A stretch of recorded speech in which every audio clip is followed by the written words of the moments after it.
Good morning, good morning, good morning. It is Coach Candy here with Coffee Chats. It's Friday, y'all. It is the end of the week. It's been a big week. So grab your coffee, grab your tea, water, juice, whatever it is. Good morning, Harvey. And let's get rocking and rolling and get fired up. It is Friday. We have had an amazing week, some deep conversation. I'm going to lighten things up a little bit today. We're gonna have some fun. Good morning, Deborah. Let everybody get settled here. Good morning, good morning.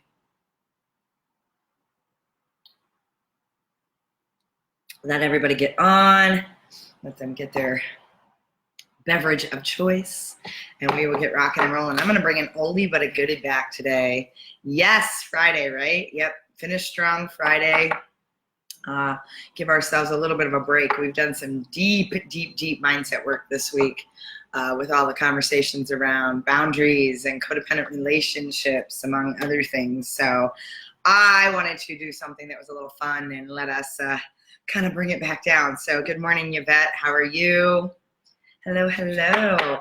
So it's amazing because sometimes when I get on these calls, oftentimes, greetings from your couch. I love it. And you can see, speaking of couches, I don't know if you can see in the back there, Peyton is living the rough life, right? He's got it tough, man, I tell you. I have decided that when I come back in my next life, I'm going to reincarnate as my dog because he has a rough life. Right, buddy? Look at that face. Can you see him? He says, good morning. Look at him back there. He's so cute. I know I'm biased, but he's so cute. He's like tuned in. Now he's like, I don't care. So anyway, it's funny because oftentimes I'm thinking about what I want to do on these calls, right? And so I get ready in the morning, and a lot of times it's, oh, awesome, Deborah. I'm glad to hear that. Oh, I can't wait to hear what showed up as a result of that. That's fantastic. And so it's interesting because sometimes, I'm like, what do I want to talk about today? What do I want to talk about today? Once in a while, I actually know before I even wake up. I'm like, oh, like this week, I just knew that we needed a continuation of my stepdad used to say that our animals are pampered. Yes, animals should be pampered. I am a big proponent of spoiling, especially someone like Peyton, who I got from from a kill shelter. He had 3 days left. He had a rough life his first year. He has BBs embedded in his body. He was really beaten up when I found out about him. And so I think he needs to be pampered for the rest of his life to make up for the trauma and the shit that he got his first year on this planet. Good morning, Mateo. So huge fan of spoiling animals. I think they're angels in, with fur, and I just think they're earth angels, and we need to take care of them. They're so empathic. They take care of us. And so back to what I was saying. I sometimes, I have a good sense of what we're going to talk about, especially if it's a continuation. Man, I can't speak today, it's Friday. A continuation of something we've already been kind of leaning into. And so, good morning, Shirley. So this week it was really easy. We were really in some conversation about boundaries and codependent relationships, and getting to some really meaty, rich, heavy stuff. And so this morning I'm like, I know I want something lighter. And what happens is sometimes it's 10 minutes before I'm going to go on, and I'm like, I still don't know what I want to talk about. I need a sign. I need something that triggers what I want to talk about. And it was interesting because I was getting my coffee ready, and I just happened to glance at my refrigerator, and I saw one of my old magnets. And I don't know if any of you recognize this logo, recognize this kind of magnet, this face, but this is an oldie from the training world. And what's interesting is I was looking at it, and it kind of made me smile, and I'm like, wow, sometimes you got to go back to the oldies, right? We think we're always seeking what's new. We want the new training, the new book, the new this, the new program. And sometimes there's some old tried and true. I mean, Covey's an example, right? That doesn't go, and Dale Carnegie's an example. Those trainings have been around for years, and they still have foundational content that is applicable regardless of where you're at, regardless of what generation you are, regardless of the year, the time. And what was interesting is I was looking at my magnet, I'm like, so does this. And so I'm going to give you a little backstory on the fish philosophy. For those of you that don't know, this came out of, if you've ever been to Seattle, and you've been to Pike's Place, which in Milwaukee, they did a pretty good job of trying to replicate what Pike's Place feels like, which is the big open fish market, the big market that they have down by the waterfront. And it's pretty amazing. I've been to Seattle a couple times, and it's pretty, decades, right? It's pretty amazing. There is this energy and this buzz, but there is a particular place, which is the fish place there, Pike's Place. And it's the energy there is crazy. I mean, they're throwing fish at people. They're really engaged and really involved. And what happened was, I mean, there's always a line around there. Like I said, I've been to Seattle a couple times, and every time I go down to the wharf, there is just a crowd of people outside of the fish market. And what happened was they wanted to go in and figure out why this was so attractive. I mean, it's a fish market. If you've ever been out to like an open market, it's a fish market. It smells, it's not that exciting. And what they did is they really made it relevant and really made it a place where people wanted to kind of collect and hang out, and they made it energetic and fun. And so they were interviewed at one point around what made it so special. Yeah, the Milwaukee Public Market was modeled after Pike's Place and the whole fish market out there in what's in Seattle, and they did a really good job. And there's this unique energy in this space out at Pike's Place or at Pike's Place in the fish market or in the market in Seattle down by the water. And so when they were interviewed about it, they said there's really 4 principles that they live by every day in a way to connect with their clients. So it's kind of like if you've ever listened to Simon Sinek's Start With Why, and he gives analogies around Apple, for example. As an engineer, and I'm going to say this very directly, and as a diehard, everything in my world is Apple. Everything is Apple. As soon as I left corporate, I got rid of all the Androids. I got rid of the Dell computer. I got rid of everything. I wanted nothing PC based. I knew I wanted to move to Apple. And as an engineer, I will tell you that the technology for Apple is not the most advanced or the most, it's not the best technology out there. It is absolutely, doesn't have all the gadgets and whistles. It's not the algorithms, all of it. Apple doesn't have the best technology. What Apple has is the best experience they provide their customers. And there's times if I need anything troubleshooted with my Apple technology, the service, the support, the speed at which they can resolve the issue blows my mind. When it used to take 4 hours with a guy on India to fix my Dell computer, which happened many times, and my Android would reboot itself and I'd want to throw it against the wall. The technology itself is not better. The customer experience, however, they know who their market is. They have built a culture and environment to attract that. And it's the same thing, Starbucks. I'm not even a coffee drinker, but I have some friends, and one of them's on here now, who they are coffee connoisseurs, right? I consider myself more of a wine connoisseur. They are a coffee connoisseur. And they will tell, they'll talk about Ethiopian beans and coffee that has less acidity and bitterness and the way it's, organically grown and other things. So I get, as not being a coffee person, Starbucks by no means is the best coffee out there. However, the experience that they create is what draws people in. And so when you think about that, that was similar to what's going on at this fish market out in Seattle. Good morning, Carol. And so when I was working for Johnson Controls, I was an account exec there. My market was actually K-12 school districts. That was my deep market. And then I did some with higher ed. I did some with some charter schools and other things. But my market was K-12.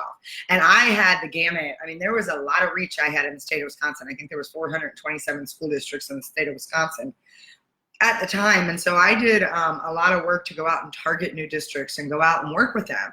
And one of the things that I always was curious about when I was in sales was, how can you deliver that value add, right? How can you bring something that's beyond just the proposal, the RFP, the RFQ, whatever it is, to go in and just close the deal and hope you're going to keep building that business and relationship. I really had a strong, and I still do, it's any of you that have worked with me know I love to over deliver in that capacity. I think it's really meaningful. I think that's how you differentiate yourself. It's that experience. And so I remember sitting down with a couple board members and superintendents and business managers, and I was like, how can I, as a representative of Johnson Controls, I have all this backing, I have these, these resources. What is it that you need that you don't feel you're getting right now? How can I be a better partner at the table? And the conversation was usually unanimous. It was in the space of, the first budget that always gets cut for us is training and development, or we don't even have a budget, so that we don't have a way to grow our teachers. We don't have a way to grow our administrators, and we don't have a way to really teach them how to look at things from a leadership perspective or a business perspective. And I know you got a Fortune 100 company you're working with at the time. Fortune 500. And you have all these resources, you have these budgets, you go through all these trainings and tools. If there was a way that we could tap into some of that, it would be so advantageous for us. And so it was interesting because at that time, we were doing things like Oz principles. We were doing things like spin selling. I mean, all of these oldies but goodies that still have some resonance, 5 dysfunctions of a team, whatever it might be. And one of the things that was introduced was the fish philosophy.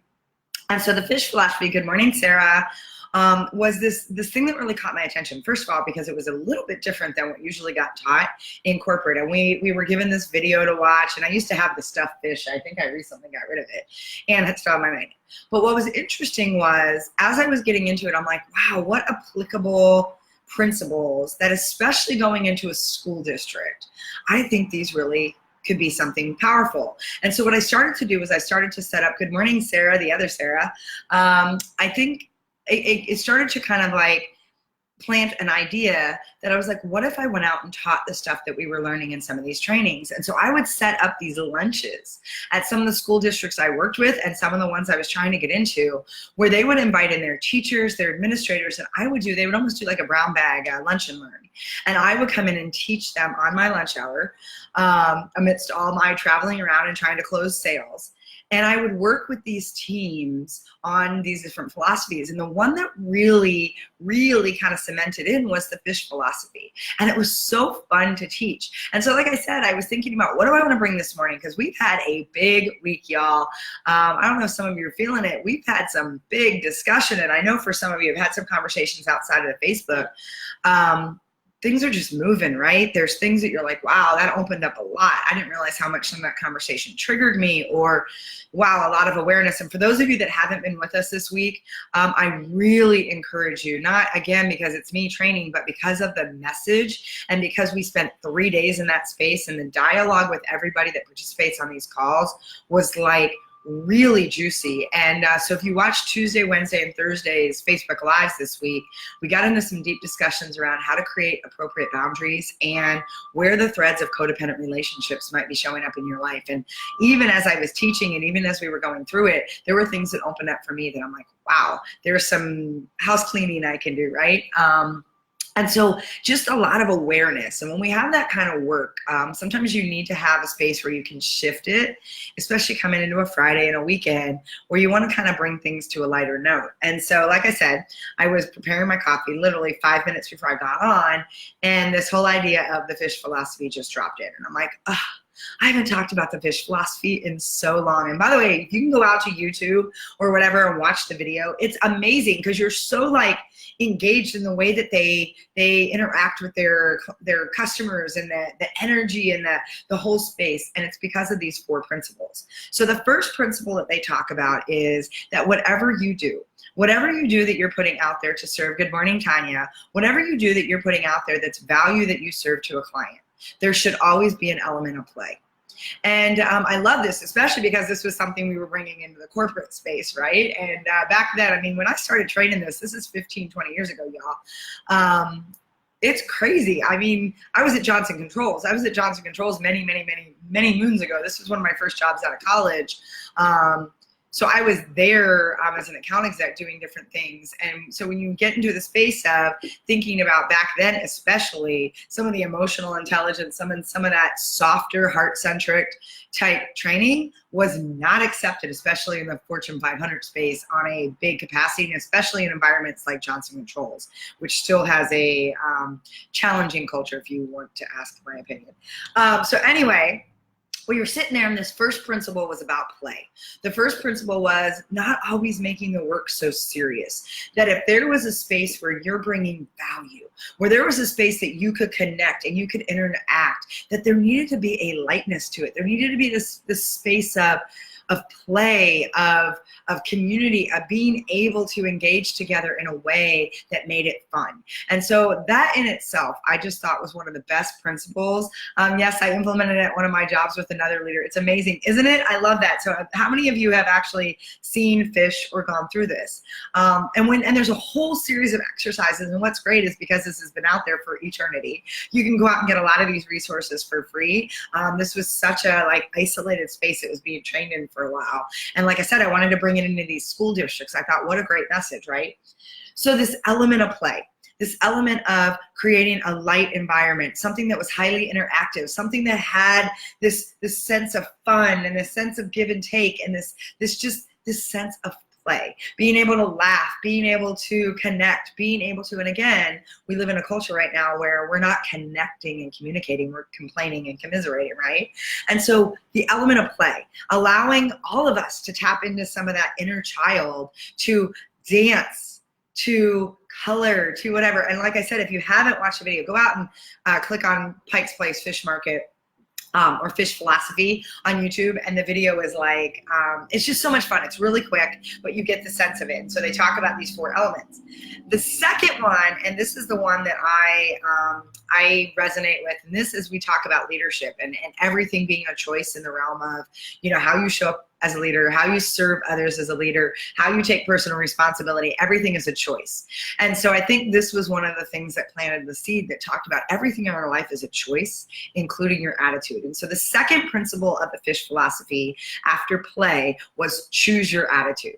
No matter what's going on, no matter how heavy, no matter the OP or the metrics or the targets or the goals that you have in front of you, you can always choose your attitude. You can choose if you want to show up and be grouchy and grumpy and bitching and complaining and blaming, and you can choose if you want to be a living, breathing crap magnet. For those of you that were with me earlier this week, you know what I'm talking about. You can choose, or you can choose to be this really approachable. And it's interesting because I used to have a friend that I would go out with in college, and I don't know, I am who I am. And I would have a friend, she's like, you are the most approachable person. She's like, no matter where we go, people just like come up to you and start talking to you. And I'm like, because I have an attitude where I actually like people, where she would say, no one talks to me. And she was definitely one. And I mean, I know when I'm thinking, I get resting bitch face. I really do. I get that very concentrated, like people think I'm angry and I'm actually just thinking, I'm processing. So I have to watch that, right? But what's different is, are you putting on an energy that makes you approachable, that makes you feel light, that makes you feel like somebody that people can relate to, that somebody that feels like they're going to be seen in your space? Or are you so closed off and rigid that you're making yourself be, you know, almost a wall where people are intimidated or afraid? And you know, you have a choice. You have a choice in the attitude that you bring forth for other people. And so I love this philosophy. I love the idea of you get to play in your environment. You get to open up the space of fun and laughter and lightness, and then choose your attitude. Choose your attitude. No matter what's going on around you from an environmental perspective, what other people choose to do around you, you can choose to rise above. And, you know, it goes back to that sentiment around take the higher road, right? And people are always like, oh, yeah, take the higher road, easier said than done. And that expression cracks me up. Brendan Burchard has forever tainted my brain because he got up once, good morning, Paul. Fun is great, right? Yeah, absolutely. Brendan Burchard said once, he goes, you know, I never understood that expression. It's easier said than done. He goes, you realize that everything in the world is easier said than done? He's like, I can be like, it's easy, I want to walk over there. Easier for me to say it than actually put the effort to walk. He goes, why don't we say that? Everything in the world is easier said than done. So every time I hear that, I can just hear his voice chirping in my ear, which is kind of funny. And you have the ability at all times to take the higher road, whether that's a cliche statement or not. There is a truth to it. You can choose your attitude always. Always choose your attitude. And when everybody else wants to feel negative and anchoring and in a hate space, and I love some of my friends have these shirts called Latha that says love always, what is it? Love always trumps. How does it, what is like, I know there's a couple people on here. Love always,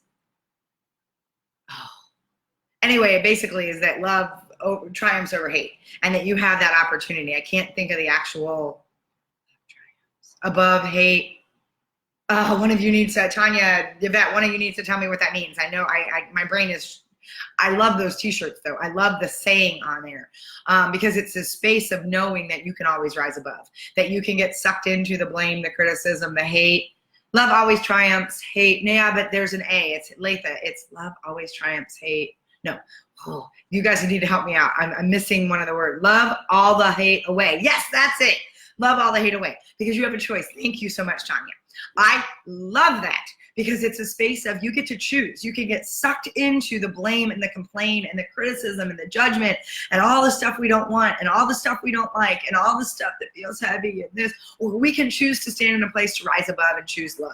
And there's people like, that's very Pollyanna sunshine of you. I'm like, yes, and it's also the truth. It's a higher vibration. It's a higher energetic field that when enough people choose to believe that love all the hate away, that love always triumphs hate, that hate is not the opposite of love. It's actually a space of fear and insecurity. The opposite of hate is empathy. It's compassion. It's these spaces, right? And so when you can understand that, and so I think about choose your attitude, right? We have the ability, and all day long, you can call me Pollyanna Sunshine, and I am perfectly okay with that. In fact, my inner child, and now we're going to do a little bit. Oh, there's a website. Thank you, Yvette. I'll have to go out and check that out. I really love this whole movement around this. And I don't get on board with a lot of movements. I think there's always something missing. This one I love. I love the message behind it. And so you get to choose. You get to choose who you surround yourself with. You get to choose who your influences are. You get to choose your attitude. And so this is a big one for me. I listen to people all the time when they will make all this justification and rationalization and complain about how their life is this. And they have a choice to change it in any moment. And I love the message that for the Oprah interview that I shared with all of you that Brene Brown did on Living Brave with Oprah, was that Oprah had said, she goes, I have a message that tells myself that this narrative changes today. That's a choice. You can, in this moment, make a choice to say this narrative changes today. Frank Ryan's brainchild. Yes, thank you. Thank you so much, Yvette, for that, and Tanya, both, for sharing more about that. And this narrative can change at any time, and that narrative is connected to your attitude. So if your attitude isn't serving you, if you're feeling heavy, if you're feeling contracted, we've talked about that, expand and change your attitude. Choose a different attitude. Choose love. Choose a space of play. Choose the way you want to show up and serve. And hate comes from pain, sadness, and fear. Absolutely. And it comes from not knowing. It comes from distorted truths. It comes from old programming and beliefs that people have bought into and are not thinking for themselves. Love triumphs over everything. Love and gratitude and joy are the highest vibrations we can play in. I choose to be in that as much as possible. And like I said, people can call me freaking Pollyanna Sunshine all day long. I take that like I own that.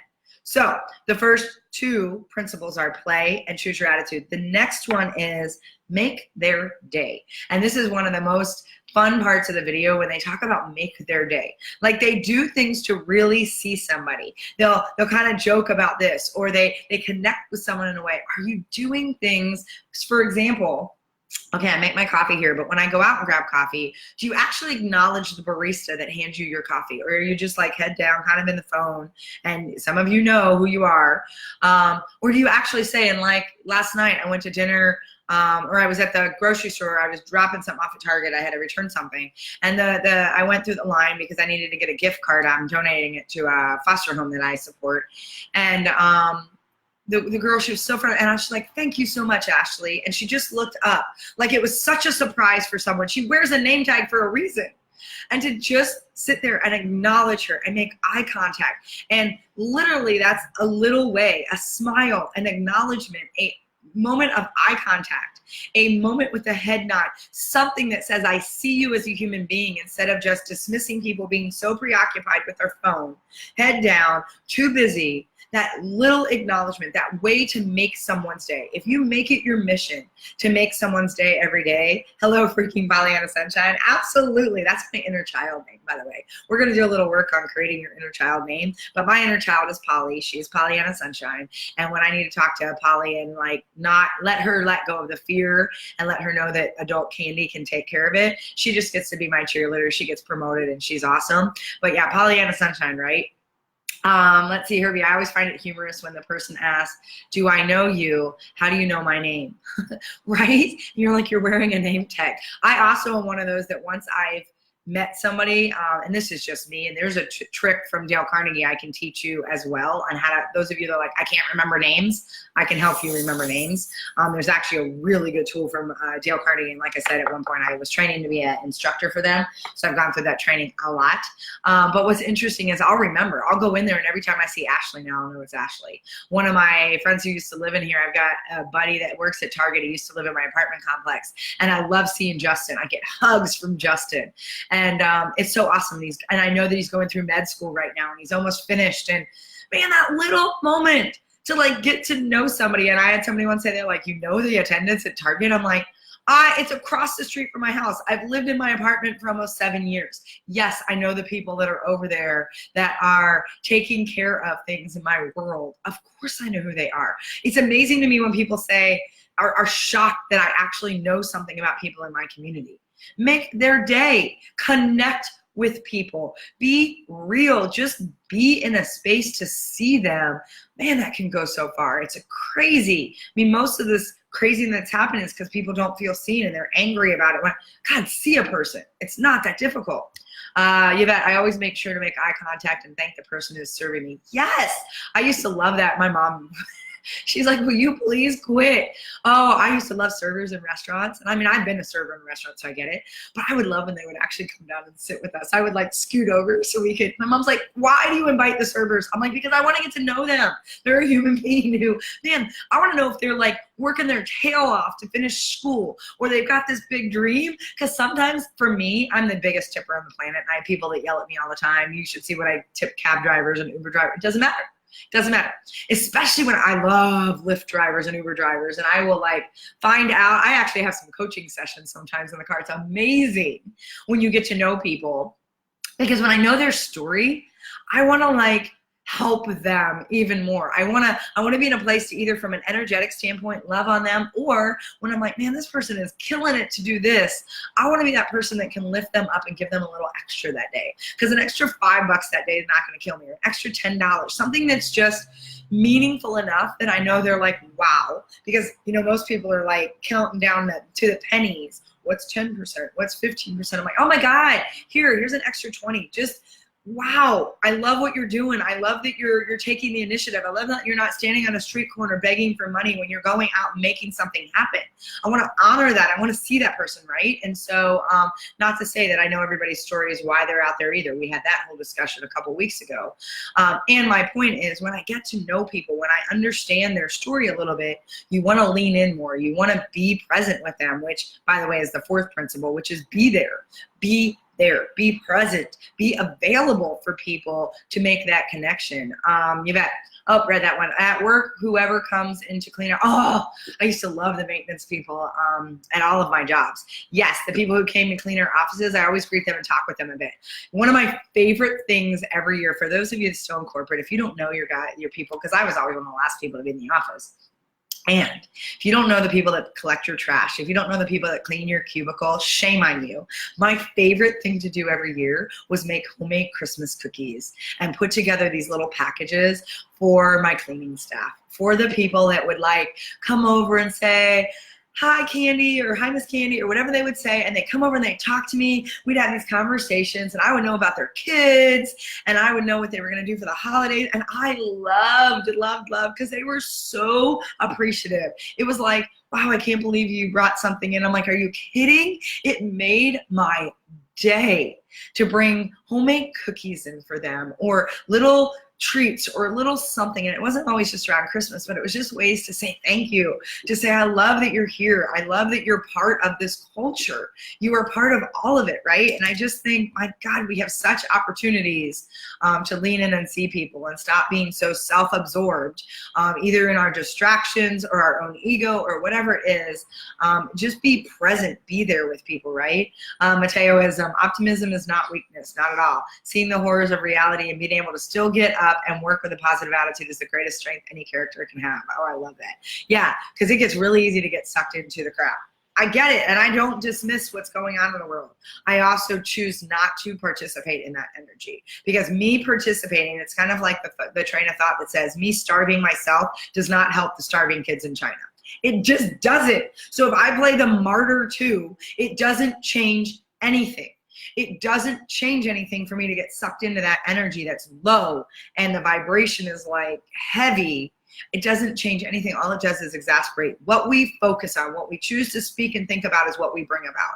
So if that is true, and I believe that to my core, it's a universal law, it's a law of attraction, and it's physics. For those of you that are like, oh, law of attraction, it's woo-woo. It's physics. It is literally matter can either be created or destroyed. Energy that goes out must come back. It is absolutely physics, whether you want to believe it or not. So it is a universal truth. It's like gravity. Whether you believe in gravity or not, it exists. You fall off a building. If you jump off a building, you're going to plummet.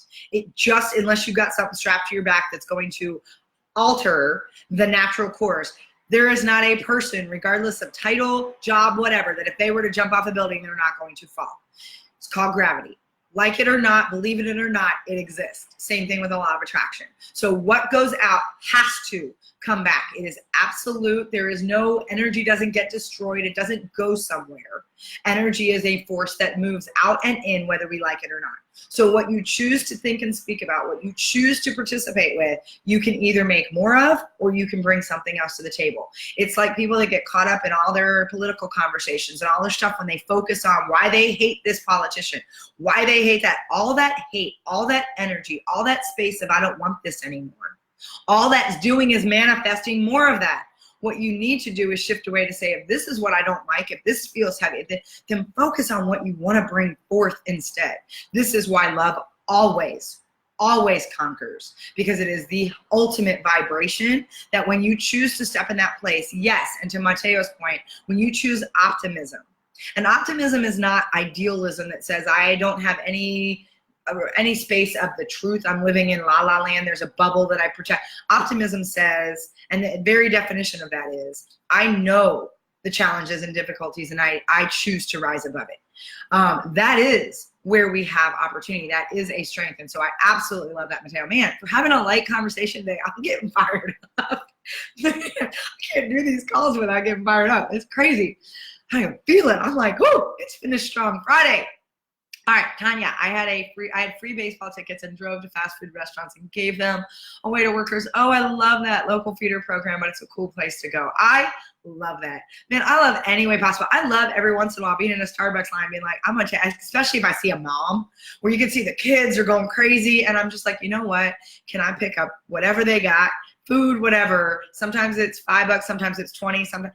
And you can just see the person behind you all of a sudden just be like, oh. Like the whole shift, because man, I get it. I have a dog. I'm not raising kids. I get that's tough business. I don't dismiss that. And man, there are just people I want to be like, man, honey, I see you.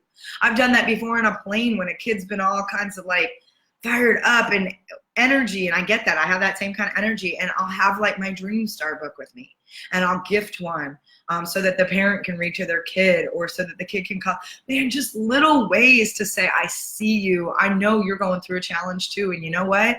It's okay. It's okay to have a day, right? So I love that, Tanya. That's so awesome.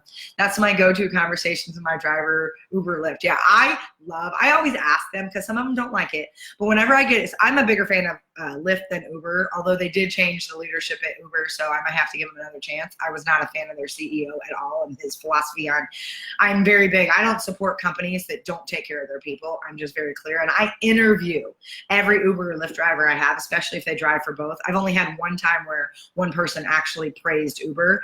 The comments, the feedback, I have done like massive research. Anyway, I know they're changing it, but their former CEO is not someone I support. I don't support somebody who doesn't support their people. So anyway, side note, that's just a personal opinion. And so I love, because I will ask them all the time, because most of the time, you know, they set it up, you're sitting in the back, and I always like, so do you need me to sit in the back, or is it okay if I sit up front with you? And some of them are like, well, whatever you would like. And I'm like, I want to sit up front with you. I want to have conversation, because I want to get to know my Lyft driver. I have had some of the most incredible conversations. I have hugged so many of my Lyft drivers who just are these amazing souls, these amazing people. And, you know, to be able, like, it'll be on a 5 a.m. flight, and to have somebody drive me at 3 or 3:30 and to be engaged and present and like really, man, I want to hug them. What a great way to start my day. What a great way to either start or end their day. And I mean, it takes this much, right? Those conversations. Do you just sit there? I talk to every cab driver. I love people's story. And there's sometimes where I'm like, I just need some quiet space, and I'm okay with that too. And I ask for it, but usually I don't miss the opportunity. Same thing on planes. When we're taxiing, I love to know who my people are around me. When we're in the air, I'm a big fan of, seriously, we do not need to be talking when the plane is going. People that talk incessantly on planes make me absolutely batshit crazy, especially early morning flights. There's rules around that. People need to they need to just not talk. It needs to be a quiet zone. Taxiing, on the other hand, that's when you get to know people. That's when you get to connect. I love that, right? So yeah, one of these days I'll do my 10 rules or 13 rules of what is appropriate and not appropriate when you're traveling. I have some pet peeves for sure. Anyway, you bet. Yes, I've made friends with servers. They're the ones I know. There was one I know who was getting her nursing degree. She switched to a new restaurant. I was excited to find a new place she was at. Yeah, I will follow people. I will follow servers. I will follow anybody in the service industry. If they take care of me, I will go across town to go find my favorite person. I am not even kidding. I pay for service, and I'm happy to pay for service. And I will travel for service. I've told the girl, my stylist who does my hair, I'm like, Gracie, you ever leave? You leave out of Austin, I swear I'll go to Dallas and find you. I will find my people always, right? Yeah, I went to a pre-wedding reception once. I talked to the gentleman who was walking around serving the hors d'oeuvres, but it was like he was invisible to everybody else. Yeah, that breaks my heart. I just am like, I want to see people on fire. It's Friday, on fire, y'all. It's finished strong. Front seat all the way unless I'm riding with a friend. Yeah, absolutely, right? I'm like, man, I don't want to feel like I'm in a cab. I do Lyft because it's personal. I want to be in there, right? Traveling. This is a podcast.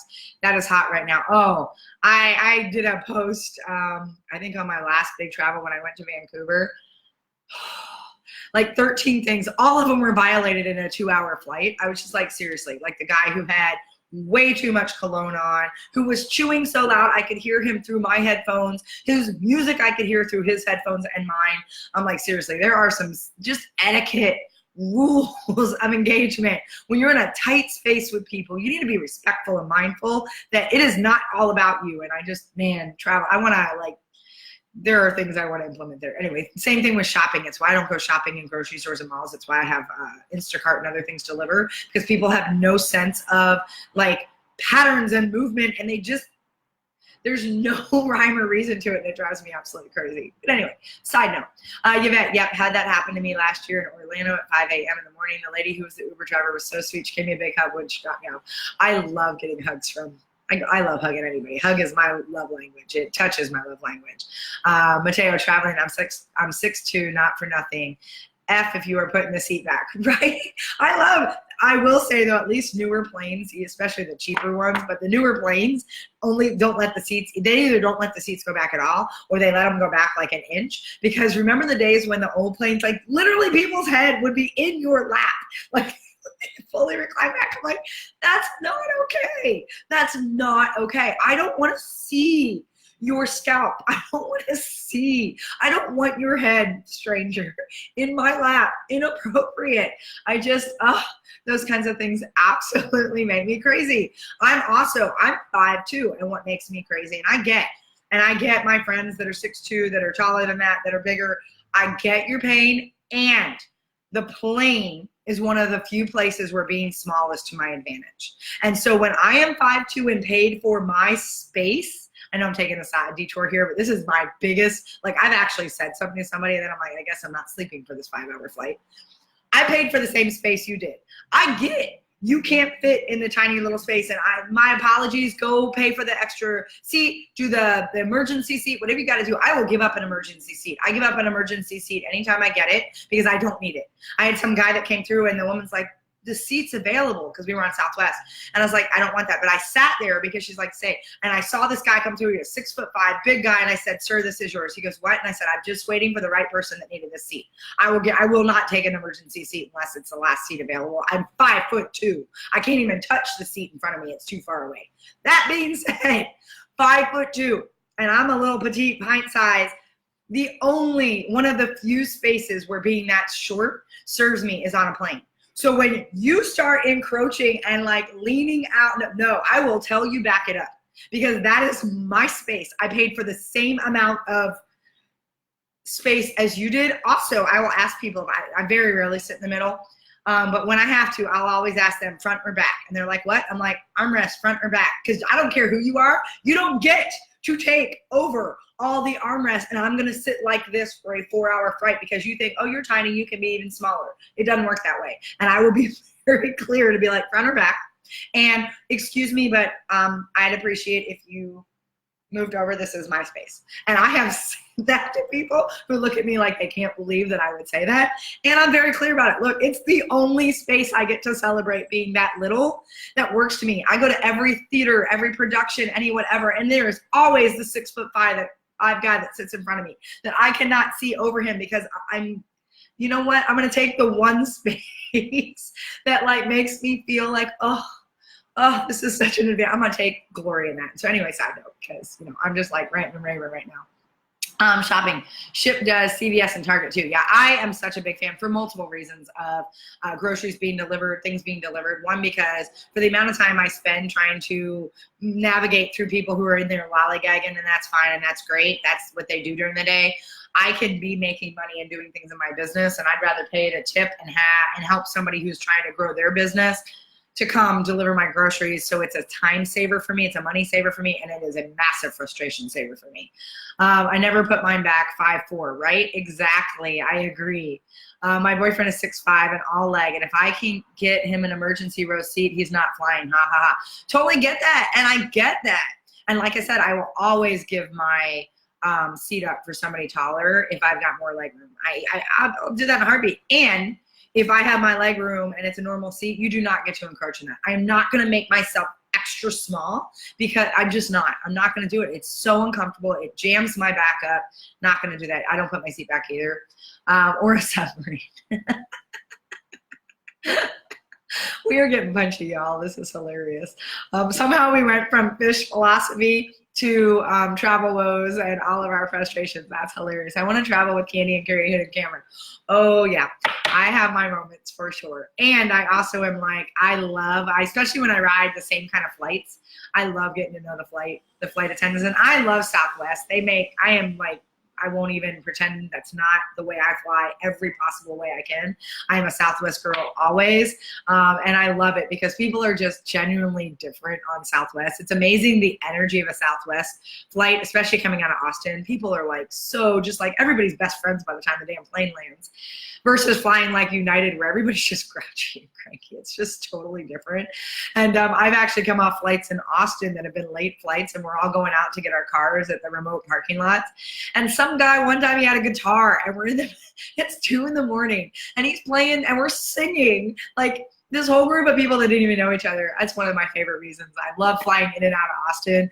It's just, people just love each other, and it's just fun and it's friendly. And you can always tell when you're on a flight to or from Austin on Southwest. It's like the most awesome flights, hands down. I just say that as somebody who travels a lot. You can always tell when you're going back to Austin or you're coming out of Austin. When someone swaps, I buy their drinks and premium. Yeah, absolutely. I will all day long. And I don't need it because I don't need anything back. I just am like, it's ridiculous for a 5'2" me to be sitting in a emergency row when I have to literally unbuckle my seatbelt and get out of my seat just to get my bag in front of me because I can't reach it. And half the time my feet won't touch the ground because those seats are a little bit high. They're like deeper and higher back. I look ridiculous. I look like Lily Tomlin in the big chair, right? I mean, seriously. One of these days I'll talk about my invention I'm going to create for bar stools and hotel chairs and other things, because they do not keep in mind how to make those for 5'2" individuals. Let me just say, my feet don't touch the floor in a lot of different chairs. I'm very long torso, very short leg. And so I have a lot of difficulty in most spaces with my height. And so like I said, my flights are one of those few. So anyway, I made besties at the bar waiting for my flight in Charlotte last Monday. Yeah, I saw those photos. That's awesome. I say make besties everywhere you can go. So again, the 4 principles, let's bring this to a close. I am getting rather punchy. We could be doing this all day long, and we're gonna finish strong on Friday. So we're not gonna allow ourselves to get distracted and keep going down these rabbit holes. So I want you to think about the 4 principles of fish and how you can bring that into your world. The first one is play. The second one is choose your attitude. The third one is make a difference. Make their day. make a difference. And the fourth one is be there or be present. So I hope that you guys had a little fun this morning. I rather not enjoy it.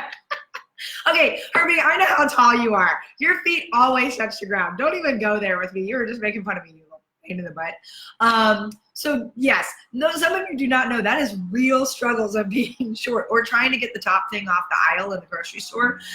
By the way, you bet if you want a secret camera, you should actually come with me when I do go grocery shopping. I have been known to scale, literally scale, the shelves just to get something I want on the top. And if you were to watch me get my mail out, I'm not kidding, I've lived here for 7 years.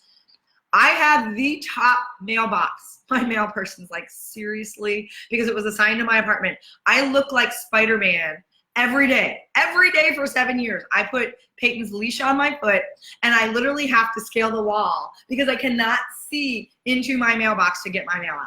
These are the real struggles of a short person. I'm just saying. For those of you that don't think it's real, spend a day in my room with all the things that are way too high, and chairs in particular. If I sit with my back up, man, my feet are not even coming close to the floor. So Herbie, I know your feet touch the floor. I'm just saying. So anyway, y'all, you guys, I love, we're having some fun. All 4 principles that were modeled on this chat. Absolutely. Oh, I love that. Way to bring that back. I love that, Herbie. We had fun. We choosing our attitude. So this should be a way to go into your Friday. Finish strong. Know that we are on fire. You get to feel it. You get to bring it. And make their day. Make their day. Make your day. Make their day. And be there. Be present. So you guys are awesome. Oh, the struggles of Candy Fruit. Candy, the real Spider-Man. Yeah, somehow I got to come up with a cartoon character that's like part Mighty Mouse, part Spider-Man, part Wonder Woman. I gotta figure out what that character is gonna look like because there's a couple different like superheroes I relate to. So anyway, we're being silly, we're having fun, and yes, we just brought all those the struggles of Candy for them. Okay, you guys just made my day. That's awesome. We're being ridiculous. I love all of you. Have a fantastic, phenomenal, just awesome, fired up Friday. Have such a good Friday that people look at you and wonder what you're smoking. Have such a good Friday that they wonder what you're on. Spidey Wonder Mouse. Oh my God, I love it. Ooh, I need to have somebody draw that for me. This is the makings of a self-help book. Actually, I have the name of my self-help book I'm ready to start working on, which is Stop Half-Assing Your Life, Start Going Both Cheeks In. So, you know, just throwing that out there as well. But Spidey Wonder Mouse, I love that. All right, you guys, be so ridiculous. Be so fantastic. Be so fired up that people are wondering what you ate, what you're on, whatever. Make them wonder. Make them a little scared and just go out and like light it up. Light it up. Connect with a bunch of people. Have fun. Play, choose the most amazing attitude today. Go out and make their day and truly, truly, truly just be present, be there. So thank you all for being here this morning. Thank you all for making me laugh so hard. I love that. And thank you all for just an awesome week. Well done on all the work we've dug into this week, you guys. You are just effing awesome. And so I love all of you. I will be back Monday morning, 7:30 a.m. Central Time. And until then, everybody have an awesome, awesome, awesome, awesome, awesome, awesome. Ooh, Aaron McCann's. I'll have to reach out to him. Thanks, Tanya. Have an awesome weekend. I love you guys. Mwah. Bye.